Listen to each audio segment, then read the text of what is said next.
excited to be meeting Ted Rubin today in Boston. Hashtag R on R, return on relationships. My name is Subi Zimmerman, and Ted Rubin is going to be the baker dozen. I have done 13 interviews with social media online experts, and they are all part of my Insta Results course. My Insta Results course is my Instagram course, which is like no other Instagram course on the market. I am literally teaching you Instagram as if you are looking over my shoulder and watching me from my phone. The course has 5 modules, over 6 hours of content where I teach you everything from creating the perfect bio, having a hashtag strategy, a posting strategy, an engagement strategy, geotag strategy, call to action strategy, and direct message strategy, where I actually teach you how to grow your email list every day. I teach you how to attract your ideal follower so that they will fall in love with you, your gifts, your services, your products, and you will create a community who become raving fans, fall in love with what you do, and where you will ultimately be making more money. So this interview with Ted is really fun because Ted and I disagree with some aspects of how we syndicate our Instagram post. And you are going to watch that very soon. But before you do, I want to also tell you who else is going to be in Insta Results as an interview, because these are exclusive interviews that you have access to only if you purchase the course. I'm going to let you watch Ted's because I want you to get a flavor for the way that we talk about Instagram. Ted's is the only one that I did in person. All the other 12 are done via Skype interview. You are going to hear from Jessica Kufferman, who's a podcaster, Vivica Von Rosen, LinkedIn expert, Jada Selzner, who is the owner of Simple Green Smoothies and is one of my very favorite accounts on Instagram. Make sure you go follow her. My personal mentor, friend, Tori Johnson. She gives an amazing interview on how she sees value in Instagram. And then there are online experts like Martin Shervington, who is the Google Plus guy, I call him. Ian Cleary, who is the owner of the blog Razor Social. You're going to hear from podcasters Chris Cerrone and Tyson Webb. You're also going to hear from Steve Dotto, who is a productivity expert, and he teaches about Evernote and how to be so much more productive in your business. You're going to hear from Joel Comm, the online expert and author and speaker. And you're also going to hear from one of my personal favorites, Chris Brogan. In addition, I had my Creative Live producer, Justin Barker, talk about how he's using Instagram also to add value to his business. So there are 13 interviews, all available to you when you purchase Insta Results, in addition to the modules, the case studies, the worksheets, the bonuses, and the exclusive Facebook group. So you definitely want to give Ted Rubin on Instagram an Insta follow. He's at Ted Rubin. Enjoy the video. Leave your comments below. Let me know what you think. And please take a screenshot. Share this over to Instagram.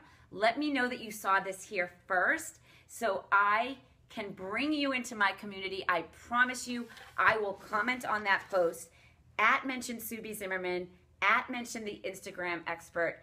For added bonus, use the hashtag Subi Zimmerman, and your content will be curated in my hashtag hub, Subi Zimmerman, forever. Hey, here I am with the one and only Ted Rubin, who is in Boston, Insta Boston. Hey, Ted, bring up the socks. Show them the socks. Oh. I got to just tell you guys. Okay, so when I first met Ted, it was online, like most of the other people I'm interviewing. And I was attracted to Ted for a lot of reasons. He's really cute. And he always posts these great pictures of his socks. And he especially posts these pictures of his socks on my favorite social media platform, Instagram. I had the pleasure of meeting Ted March 2014 at Social Media Marketing World. And yes, there's something going on behind us. We're at a restaurant. And we met in person for the first time. And of course, I brought Ted a pair of fun socks. Yes, we did, right. Because that's what you do when you Of meet Ted. course. So we are here today to talk about Instagram and talk about how Ted uses it for his business. And he is the only interview that you're going to see R to R, because he's all about relationship to relationship. And here we are in person. I drove out here in the traffic because Ted said, I'm going to be in Boston. Let's do the interview here. So here we Face are. to face. Face to face. All about that. Return a relationship, human to human. All right. So here we are. So Ted, tell everybody, first of all, how long have you been on Instagram?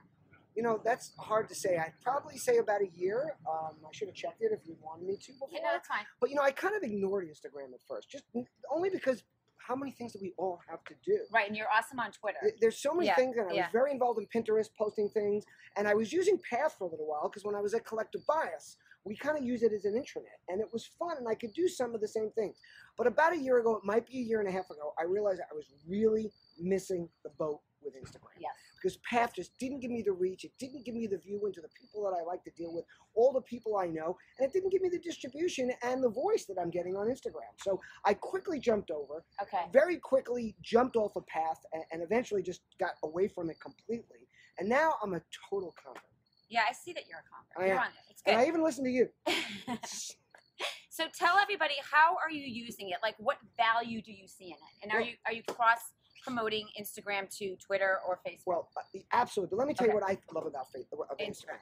I talk to a lot of people, and they ask me about social media and how do I do it, and I don't have enough time. And I tell them, if you're getting involved in social media and you're new to it, or you don't do it enough, even if you're on the other platforms, get on Instagram.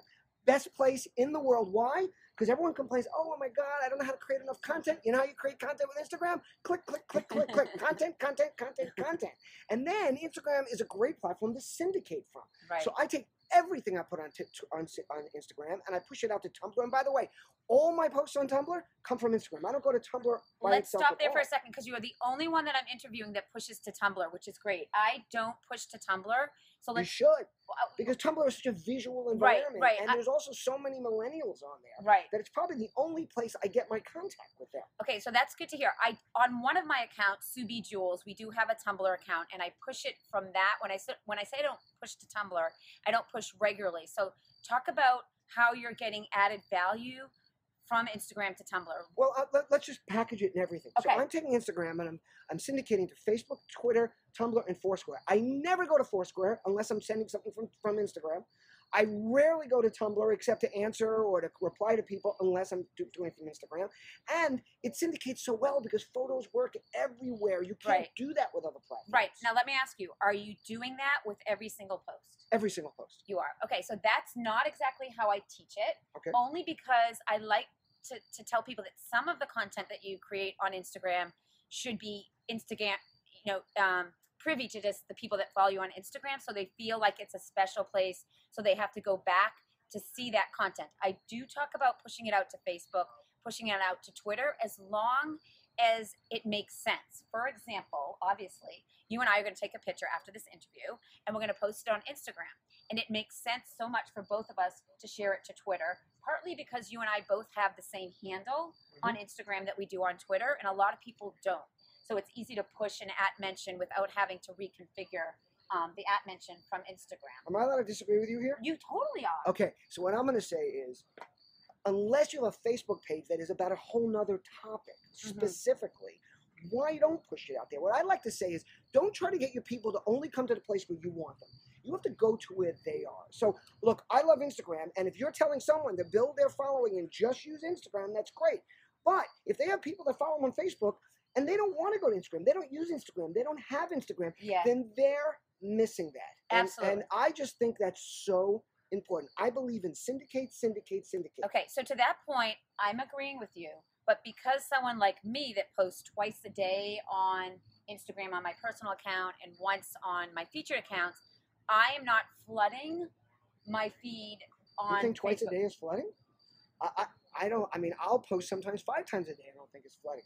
I'm giving people. Is it automatically set up for you to push? No, I do it manually. Okay. So I don't have to. And Okay. there are sometimes where I don't. Okay. But in essence, 98% of the time I do, because first of all, there are people there that will miss it if it's only on Instagram. And I've had pushback on that. I've had people say, Okay. why are you only publishing there and not? But we want to see what you're doing now. Okay. It's also a lot of it is about how you train your audience or how you train the people you interact with. And you also have to listen to them. Yes, Right. if you push it out and they start saying, hey, we don't like all those photos, then stop pushing it to Facebook. Right. A lot of it is about testing. He's making a lot of great points here. I like that he's a little controversy to how I'm teaching it.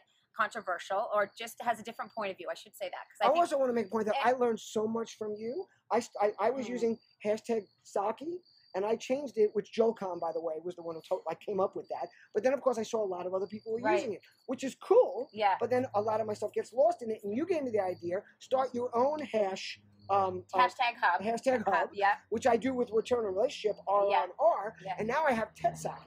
So I hashtag it with TED both Saki. Saki because I want to be in everybody's. Right, and now you have your own. I have TED Saki, so I can send people just to see mine. I love that. So that's something he's learned. So let's dial it and back. And I know I have much more to learn. Oh, you're so cute.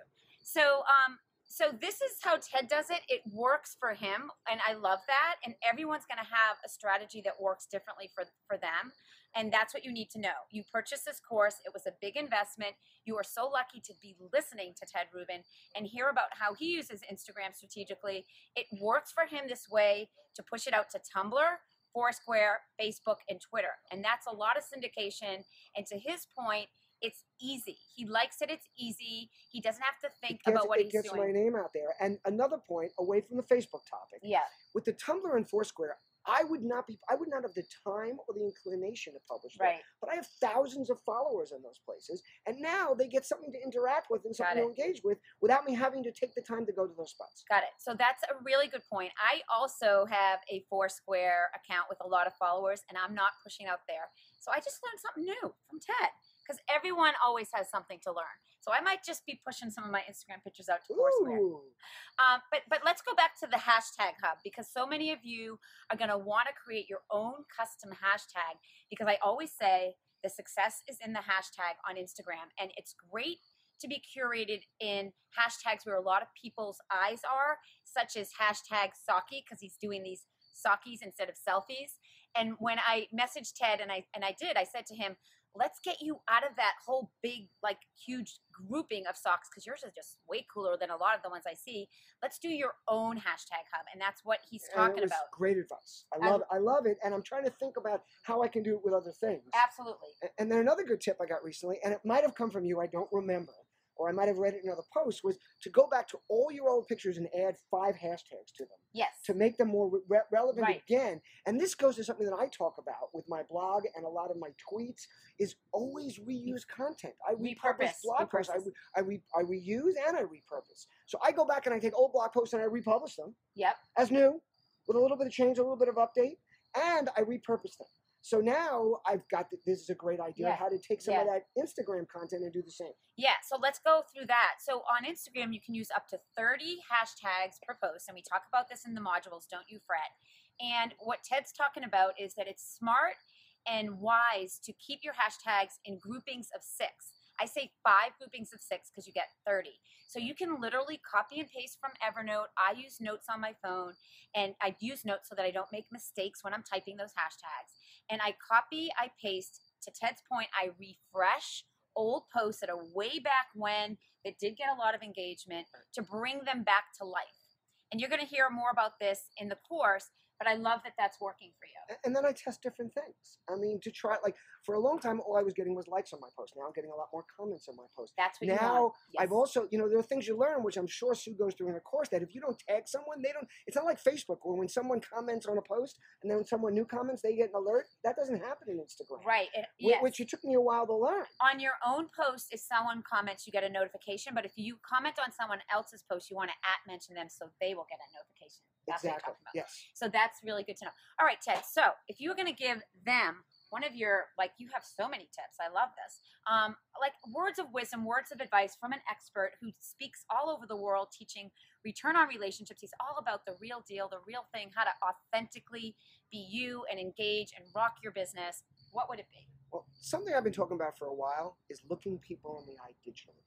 And it's like taking Dale Carnegie and bringing it into the digital age. And I like to say that How to Win Friends and Influence People is the best social media book ever written. And it was written in 1936, and it's more relevant now than it was then. So first of all, buy the book, read it all the time, read it over and over. I have it on my iPad, my iPhone, on my coffee table, etc. But the other thing is, I have a book coming out this month called How to Look People in the Eye Digitally. I love it. And start doing that. Start answering people by name, commenting, don't just say thanks, say thanks to who they are. Right. Mention their names. And also, more important than anything, get started. Stop waiting for the perfect strategy. Right. Jump in Right. and figure it out. That's so who I am. Yeah. That's such great advice.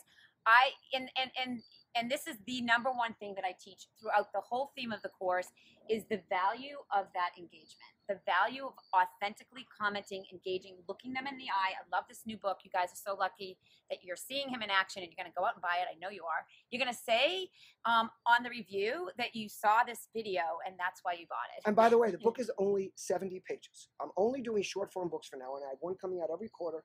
The next one is called The Age of Influence. And it makes it so you can read it in a short sit down. You don't have to worry about all the filler that comes in the middle of most of these books just to make them 200 to 300 pages. Great stuff, right? Okay, so we are going to just give a big shout out to Boston. Yep. Insta Boston. You Hey, point to it. Boston. Yoo-hoo! We love Boston. Woo! And it's getting late and it's getting dark. Thanks, Ted. My pleasure.